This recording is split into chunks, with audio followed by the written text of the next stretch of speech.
Great decorating is all about the details, including a gorgeous textured set of coasters. How we love a coaster. Functional.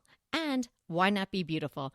Quince has a gorgeous set of woven rattan coasters in 3 terrific colors with their own little holder that you're going to absolutely love. And if you haven't visited quince.com/DTT yet, get on over there. It's everyday elevated living without the markup. From crisp 100% linen bedding and soft organic cotton towels to airy curtains and premium kitchen tools designed for everyday use. And the best part? Like Quince's clothing, their home goods are half the cost of similar brands. By partnering with top artisans, Quince cuts out the cost of the middleman and passes the savings on to us.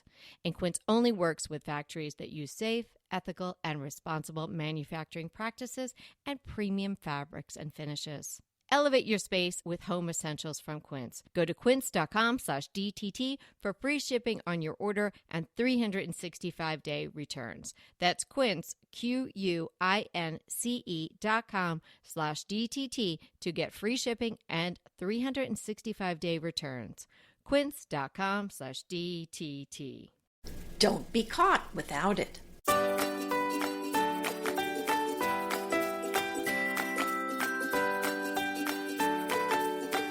Hey everybody, I'm Kelly Wilkness here with Anita Joyce, and this is Decorating Tips and Tricks. We hope you're having a fabulous summer so far. While Anita and I spent some time with family and friends, we're serving up best of decorating tips and tricks. So get a cool drink, kick back, and enjoy the episode. 10 must-have design elements.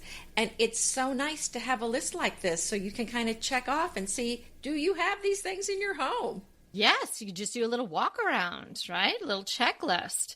And we're going to give you not only the 10 things that we think are very essential to have in your home, but also some resources to add these things to your home, or if you have something and you want to update it, and specific items for some of these. Do you want to kick us off?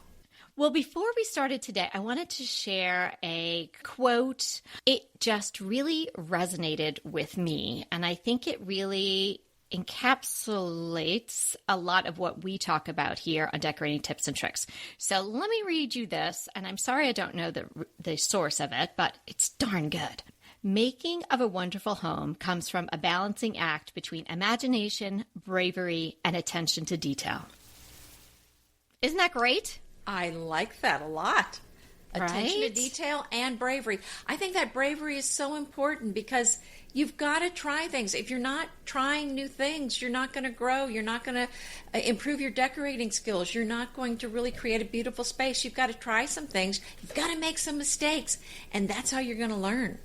Yes, and sometimes the bravery comes in personalizing your space, right? So, go out on a limb a little bit. Really make it yours. Don't just do what everybody else is doing. So what's your first must-have design element? Well, this is assuming you have wood floors. This is assuming you do not have a carpeted room, and that is a rug. And haven't you walked into a space where there isn't a rug and it just felt a little off? Yes, I had rooms like that for a while. I was of the mind when my kids were little, I don't want and I don't need a rug under my dining room table.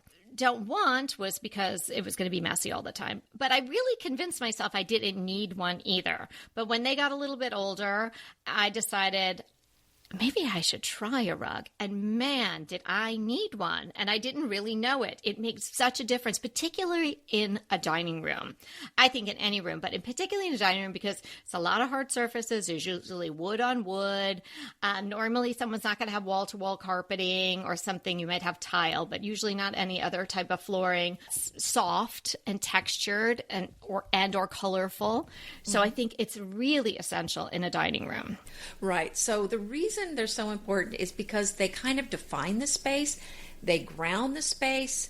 If you have a seating arrangement or a table with chairs around it, it kind of pulls it together and it presents as one thing rather than a bunch of disjointed things. So it kind of acts like a tray with things on it.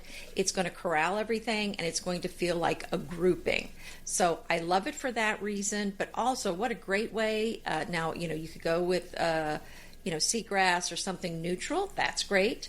But if you want to add pattern and color, what a great way to do it with just one thing that you're adding to the room is to add a rug with color and pattern. They just kind of, and it sets the tone for the room. I just love adding it. And what you said is so true, especially with a room with hard surfaces. This is going to add some softness. It's going to feel comfortable, more comfortable underfoot, but it's going to add visual interest with texture and a lot of times color in the room. Yeah, that is really an essential one. So great one to kick off with, Anita. Do you have some examples or resources that you want to share? Well, I found two for you. Now, this first one is it's a decorative trellis damask motif with kind of some chippendale border, and then it's got kind of a floral design. It's blue and white, so it kind of actually looks like wallpaper. It is called the Marvella rug, and it's 100% wool, and they have it at Ballard Designs. I'll include a link to it. I have this in my bedroom, and it is beautiful. It is absolutely beautiful. And I probably wouldn't put it somewhere where people are walking in wearing their shoes, but I think for a bedroom where you don't have a lot of traffic, where people aren't wearing their shoes a lot, I think that cream background would work quite well. And the other rug that I'm going to link to is a traditional Persian style rug, but this one is a little bit different because instead of the traditional red, almost all Persian rugs have that red base to them. This one's blue and green, so it kind of has a denim feel. They've also kind of done a stone-washed feeling to it, so it looks like it has a patina. This one is a polyester, so it's going to work great with high-traffic areas. And it's just very pretty, very soothing. I think this would be a very cool and calm look for a room, but it's going to add a lot of color. And I'll include the link for this one as well. Oh, great choices. I'm going to check both of those out. Not even being a blue girl, that first one really sounds nice to me. Mirror. A mirror in a room. I think you should have a mirror in every room, but if you don't have one mirror in your sort of common areas, you probably have a mirror in your bedroom or your bathroom for sure, but if you don't have a mirror already in your common areas, so living room, family room, dining room, kitchen even, foyer, entryway, you got to get one. So you can put it in the entry, you could put it over the mantle, you can put it opposite a window, you can lean it, you can put it in an unexpected place. But a mirror is going to do so much for your space. I have two really beautiful ones, and they are just thousands of gorgeous mirrors out there. And of course, we love vintage ones and gilded ones and ones that have glass that doesn't even really reflect you so much anymore because it's aged. Yep. And I love that. But you can find new mirrors that are fabulous too. And these are two new mirrors. So they're easy to get. They're not one of a kind.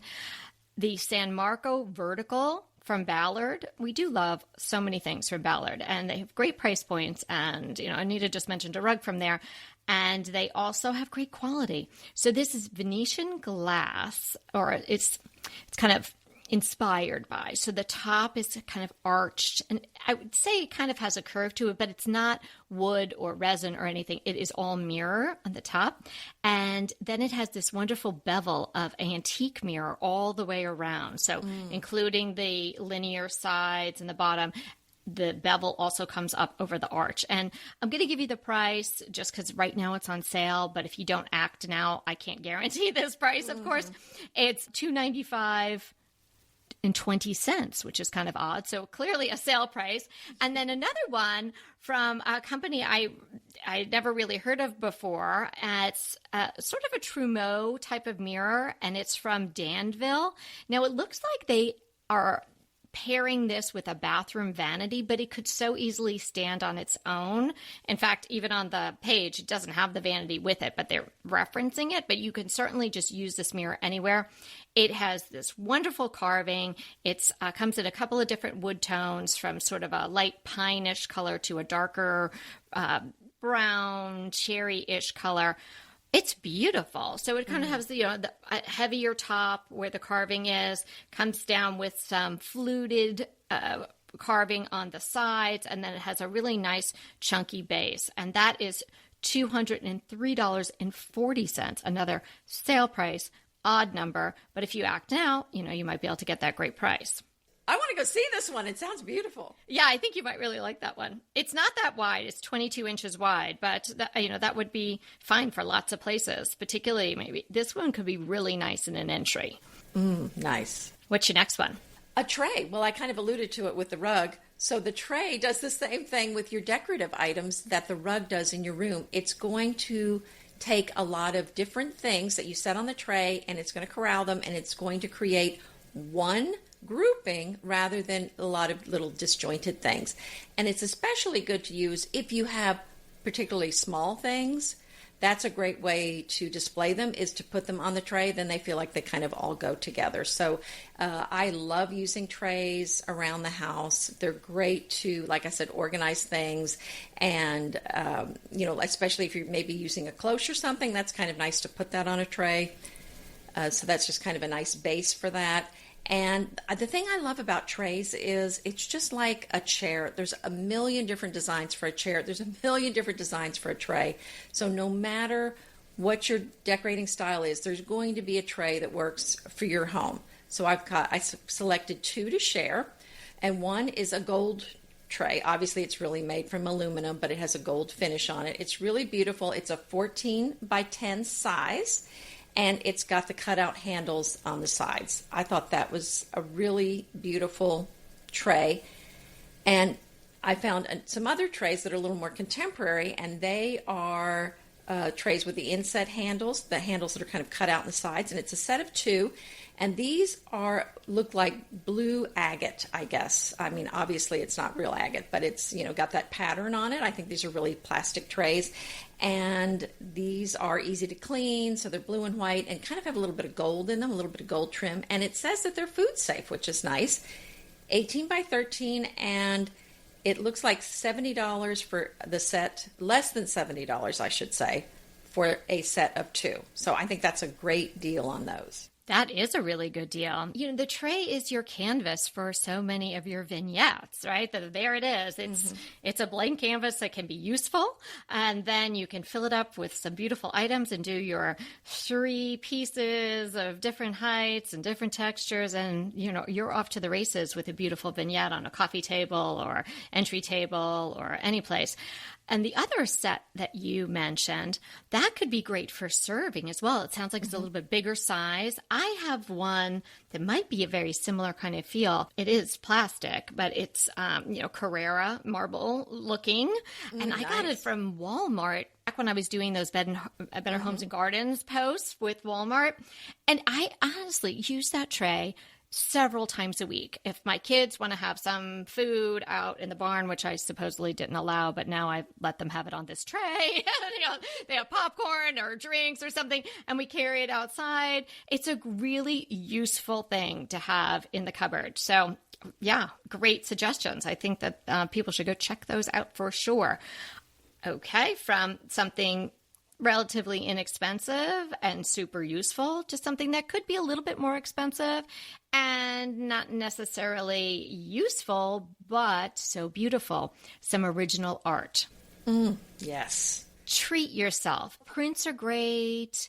Photographs are really nice too, but nothing can replace an original piece of art that the artist actually used their hand and their brush to create. And you can find original art in so many different price points. Artists that you find locally at a gallery or at a juried art show, or, I'm going to mention 2 of my favorite artists, and their art does not cost that much money when you consider the value that you'll have not only surrounding yourself with beautiful handmade works of art, but also that it's going to be something that you will have for the rest of your life. It will last and certainly sustain itself through the test of time. So I am a big advocate of adding even tiny little works of art. Get a little one, a little 9x12 or something, and put it on an easel. It doesn't have to be a gigantic piece that goes over the mantle or the sofa.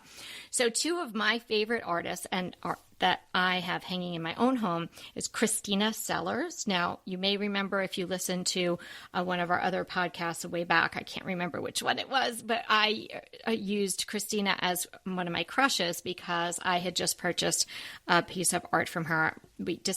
She discovered our podcast, I guess, and then she contacted me on Instagram, and we just got to talking, and of course I went over to look at her art, and I was like, whoa, I need to have this. And the other artist is Max Moran. I wouldn't say collected because I have 3 pieces. So I guess I'm a collector of Max Moran. He's an artist from New York. He's based out on the eastern end of Long Island, and he usually depicts scenes from that part of the world and also in New York City. But they really translate to just about anywhere, especially the ones that are out east, because it's fields of flowers or corn or hay or a beautiful nautical scene, because obviously Long Island, it's surrounded by water, so there's a lot of water in his works as well as in Christina's. She's up in the Pacific Northwest. Totally agree with you. Original art is so wonderful. You can find a new artist, or go to an antique store, and I love these old portraits. Oh, yes. That are 100 years old, and they're just so fascinating to me. So that's what I like to collect. But also, yes, new artists too. I think they're both wonderful to have. And then if it's a current artist, it's much easier to do a collection of several different pieces from the same artist. So I think you're onto something there. And we love the idea of having some art that speaks to you, and it isn't just something mass-produced that everybody else has in their kitchen. The next item I have is a dresser. And the reason I mention a dresser is because they're perfect, of course, for a bedroom to store your clothes. But I like to use dressers everywhere in my house. I like to use them in the dining room. You can use one in your kitchen for storage and in the living room. And they make great side tables. I use them for nightstands,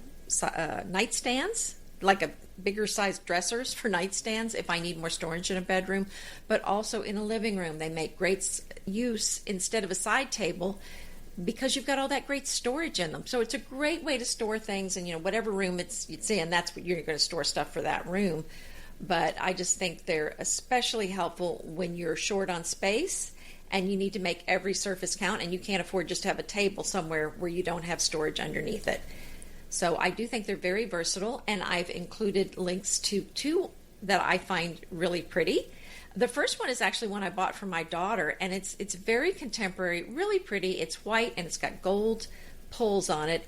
And the best way I could describe it is it looks like the drawers look like they're tufted. I'll include the link for that one. And then the other one is a beautiful blue-gray dresser I found with some gray insets. It has brass trim on the sides.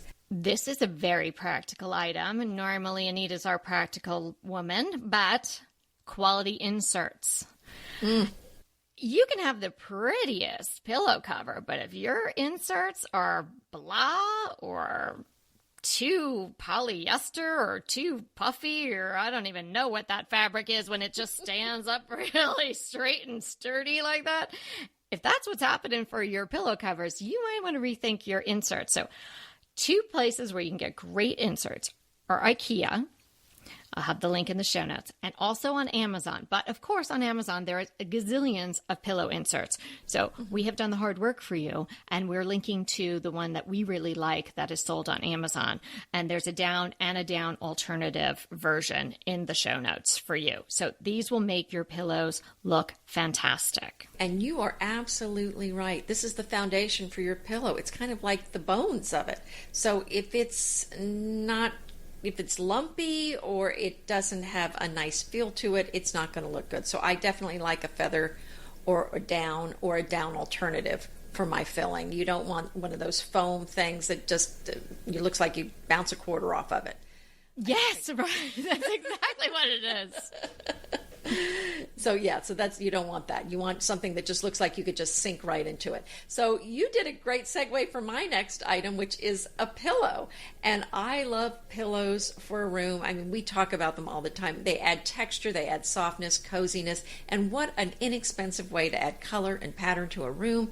And the great thing about that is you buy those great inserts like Kelly talks about, and then you buy your covers separately, and then you know what, you change out the covers with the seasons or with your mood, or whatever, you just tired of that color. It's so much nicer just to buy the cover to change them out, and so much cheaper than changing out a sofa or a chair. Just change out those pillow covers. Yeah, done. Like, that is just the way to roll.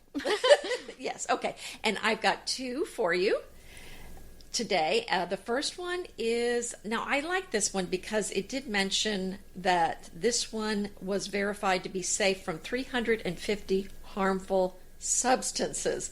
And it's in a blue, it's 2 shades of blue, and it's embroidered. So, and it's a kind of a floral design. So this one's really beautiful. Wait a minute. It's going to keep you safe from all these substances, or it doesn't have these substances in it? It's verified to be safe from, so I assume it means it does not contain those. Yes, I am quoting the website, so this is You're like, if you have this pillow, you won't get COVID or anything. You won't find it. Yeah, I know. That was a weird wording. That's right. And then they're on sale for less than $50 on those. So again, we found some really good sales, you and I did. We did. I wonder if it's because it's this time of year. And then the second one, sometimes we're kind of down on red, and I feel bad about that because it's Wait a minute. I'm a redhead. I can't ever be down on red.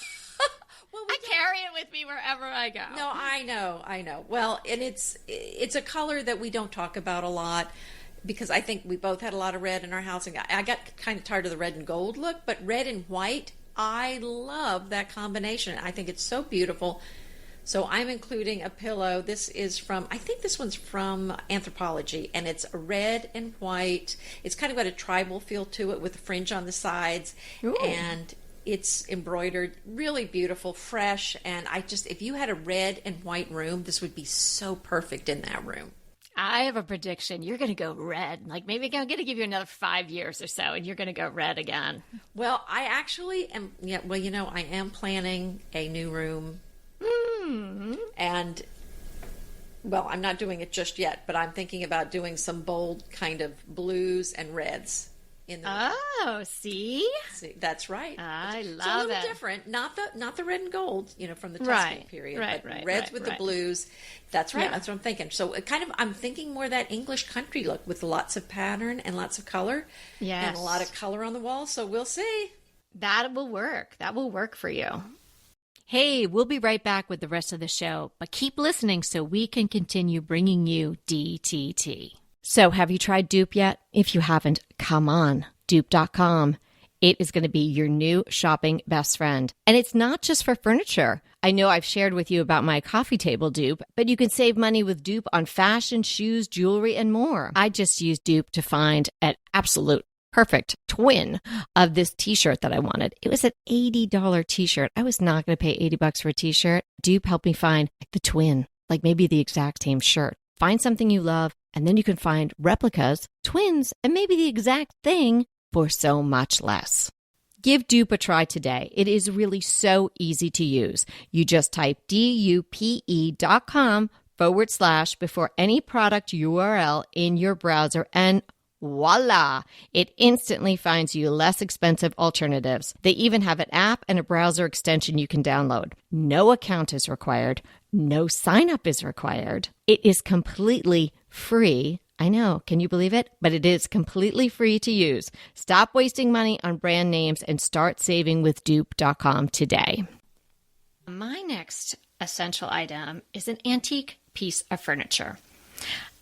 And that's very broad. So it could be a darling little ooh la la French chair like Anita loves. It could be an antique dresser like Anita just mentioned. It could be a little side table. It could be a large china cabinet. It could be a large break fund. It could be your dining room table. But an antique piece of furniture is going to really give your entire home just a sense of grounding and some soul. You can't go wrong. And even if you're saying, oh, but I really like more contemporary, or I love mid-century modern. Well, there's certainly mid-century modern true antiques.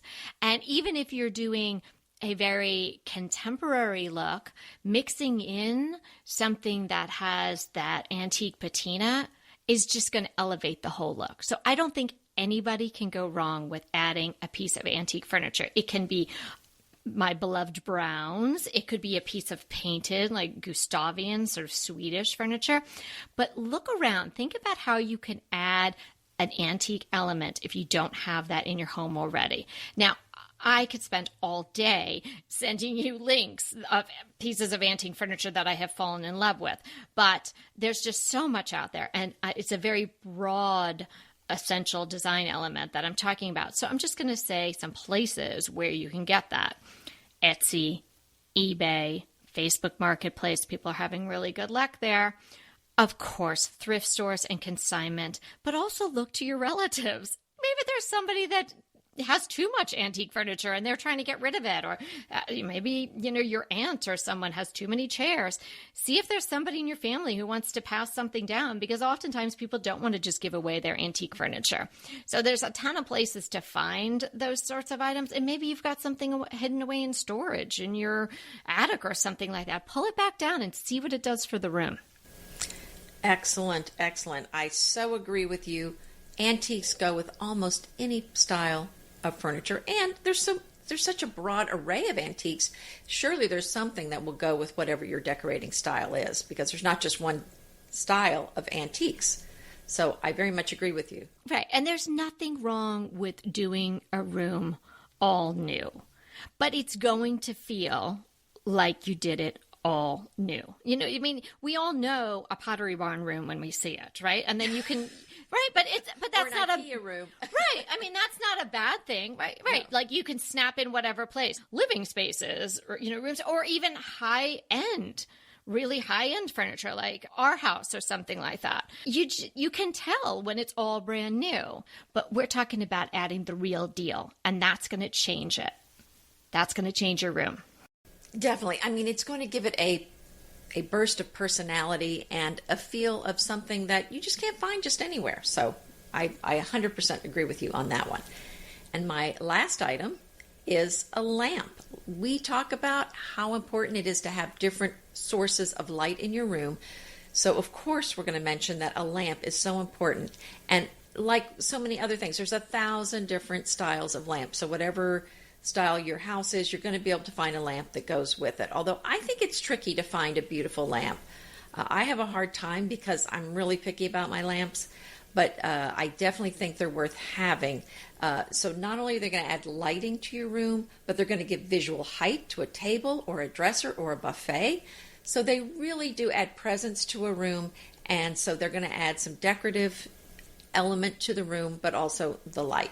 So I found a couple for you. One is the Delilah Bone Inlay Lamp, and this one is kind of a creamy color, and it's really pretty. It looks like it has a little bit of a herringbone pattern on it, but it's like a cylinder, and then it's got the white shade. So this is just beautiful. It says it's handmade, and it has a 3-way switch in it, and I think this one's Anthropology too. I can't tell from my notes, but I believe it is. And then one more item from Anthropology. I was thinking, rather than include a second lamp, sometimes you don't need a new lamp. Sometimes you just need a lamp shade.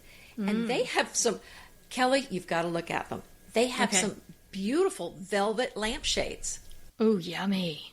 I'm telling you, the color combinations were beautiful. So I fell in love with the blush velvet lampshade with the mustard trim. Mustard yellow trim. This is anthro, right? Because that just sounds so anthro. Okay. Yes, it is. I know. Ivory. They have ivory with black trim, gray with purple trim, and turquoise with plum trim. So I mean, they're not turquoise with plum trim would be so good in your house. Oh my gosh! I know. So I'm thinking I'm gonna. Okay, who lusts over a lampshade? Like, Say that again. I was like, who lusts over a lampshade? I'm so glad I found you and we found our people who listen to us because, you just can't get that excited about a lampshade with just anybody. I know some people don't get it, but these are really gorgeous. I mean, you just don't see velvet lampshades anywhere. So yeah, I'm glad you're as excited as I was when I saw it. I am. I'm distracted. I don't know if I can go on. Okay. What's our last item? We're going to pull it together here for you. Well, you got me so excited about the lamps. I have to say I'm lusting over a lamp and I have it.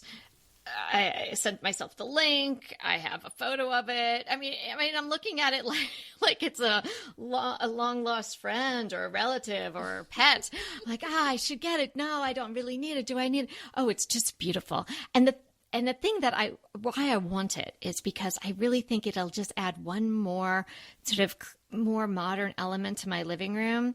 And I think I need just one more, to really balance out the antiques and some of the contemporary pieces I have.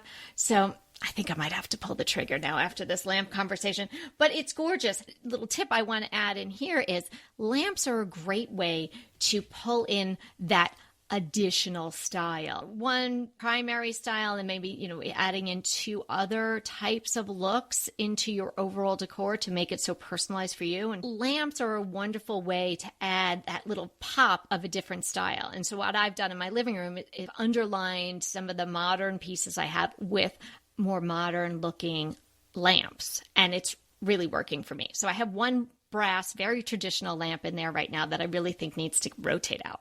So actually, what I'm doing, I'm trying to find another place for that lamp before I buy this other one that I'm lusting over.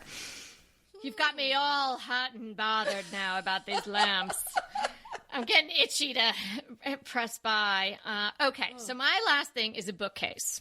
I was searching for a place in my home to have a bookcase, and I really felt that I needed one.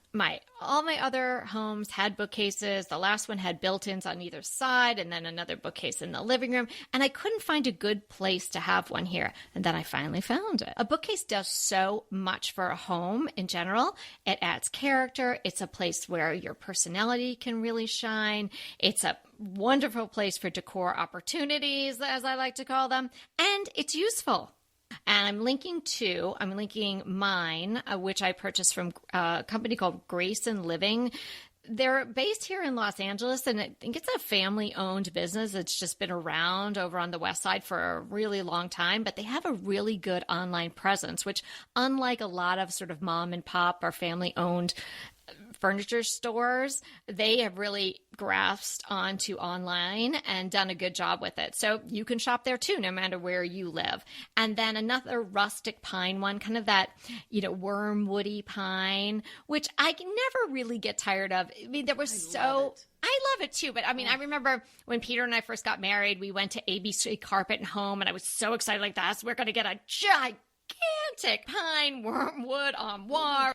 And we had that for the longest time. Then I got tired of it. And you know what? I'm sorry I got rid of it because it could have been useful in so many different places. So I think if you've got some of that pine, hold on to it. I don't think if it's really good, it doesn't go out of style. It works with so many different looks. So I'm going to link to a rustic pine, a very simple bookcase, kind of has an arch on the top, and just, I don't know if the shelves are adjustable or not. But is this a new pine piece or an antique one?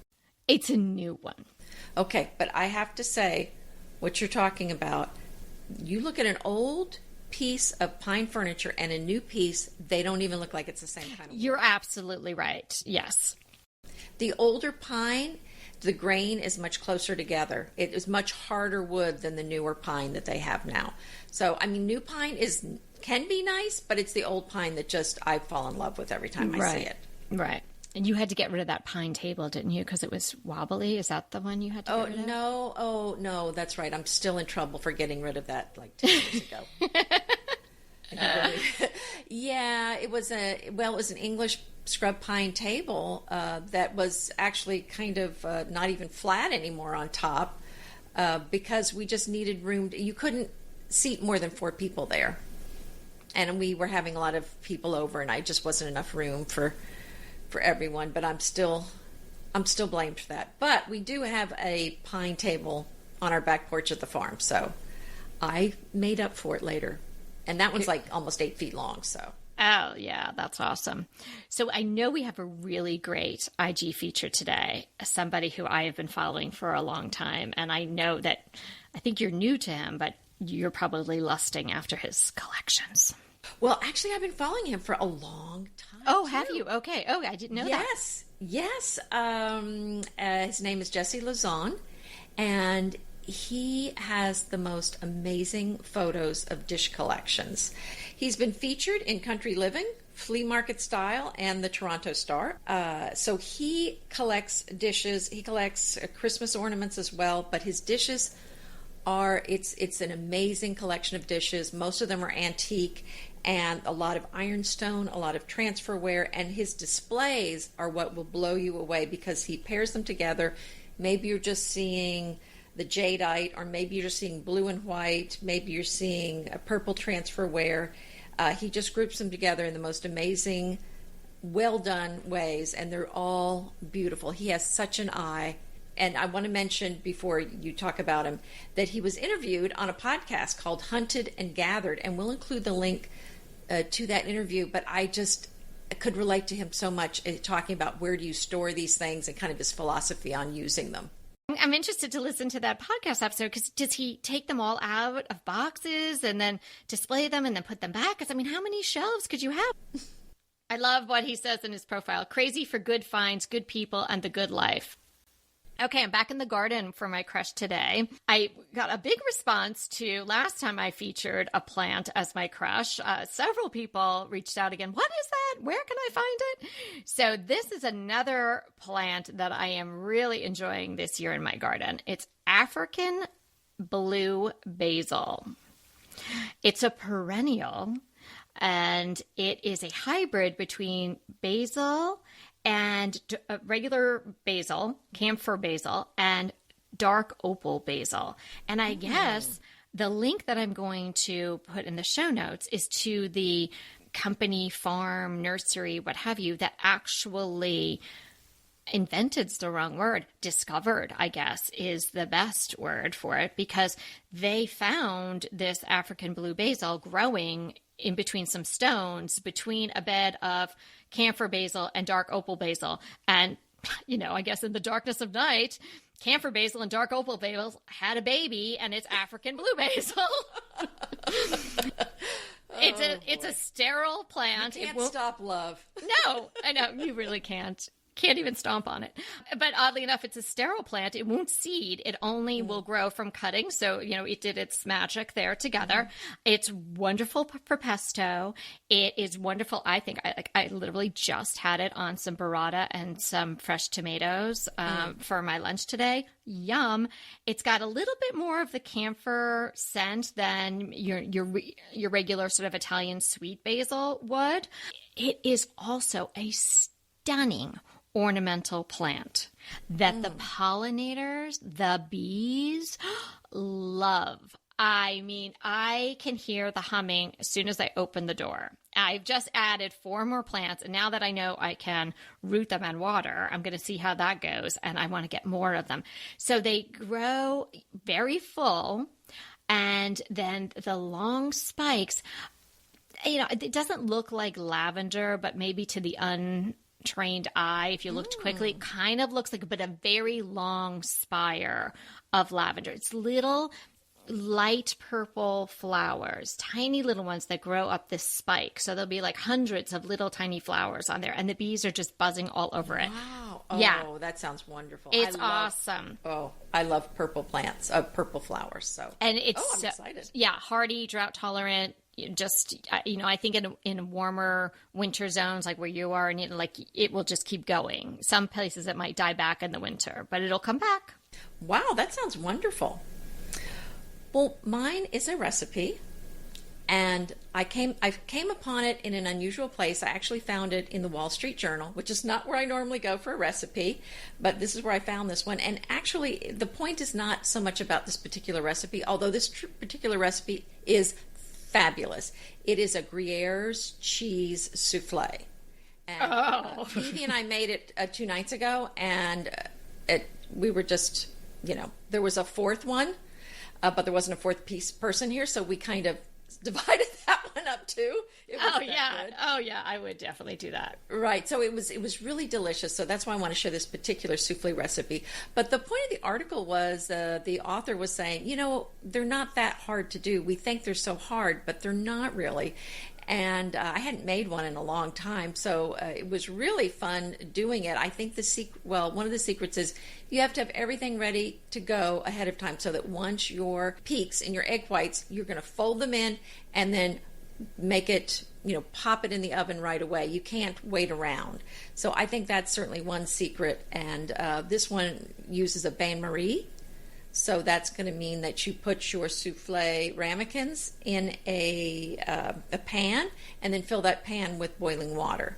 So I think that does a nice job of keeping them from drying out. The point is, try a souffle again. Then last night we were so into the souffle thing, we made chocolate souffles. So I'm telling you, we're on a roll. But it's very fun because I do love a souffle. And the secret is, of course, also you've got to eat it right when it comes out or it is going to fall. Oh, wow. I don't think I've ever made a souffle, or at least not successfully. Okay, I'm going to leave you with the same thought we started with. The making of a wonderful home comes from a balancing act between imagination, bravery, and attention to detail. And remember, we are here to inspire you to create a beautiful home. Until next time.